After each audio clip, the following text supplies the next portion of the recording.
Otasiz katta qilgan o'g'limni sizga berib qo'yaman, yaxshilab olamanmi? Egili. Bo'ldi, ya 3 ta bo'ldi-yu. Biz 3 tamiz. Uchalamizga 3 tadan bo'lsa ham 9 marta salom berishingiz kerak. Egilib. Choy turib uzatiladi. Shunaqa bo'lsin. Choy qolmadi. Choyni ichib olsin, damlab keladi. Oyim choy tugasa nima ichadi?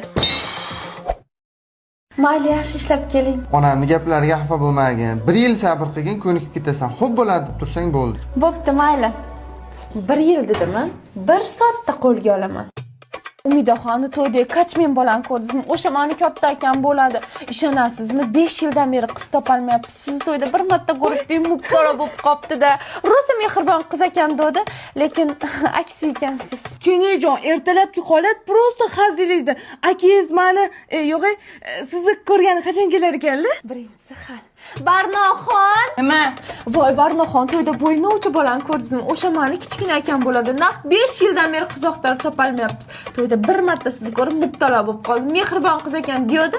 Aksi bo'lib chiqdi. Voy, unaqa demang, keyin-ye. Akangizni ko'rgani borasizmi? Somsaqa beraymi? Ikkinchisi ham hal. Oyjon nima qilsam ekan? Ha, dadam bo'ydoq-ku. Oyjon, bilasiz, oilada katta farzandman. Dadam 5 yildan beri onamdan keyin o'zlari bizni katta qildi.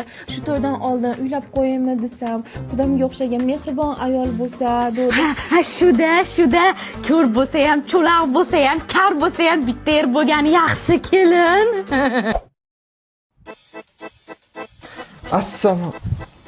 Nima bu ahvol? O'chir ovozingni, biz buni homiladorlikka tayyorlayapmiz. Suhrob aka, uyimga borib kelmoqchi edim. Jinnimi, sen o'zi kelin bo'lib kelganiga 3 kun bo'ldi-yu. O'chir ovozingni, tushundingmi? Qiz bola xohlagan payt otasini ko'rgan, borib kelish kerak. Birga boramiz, kelin.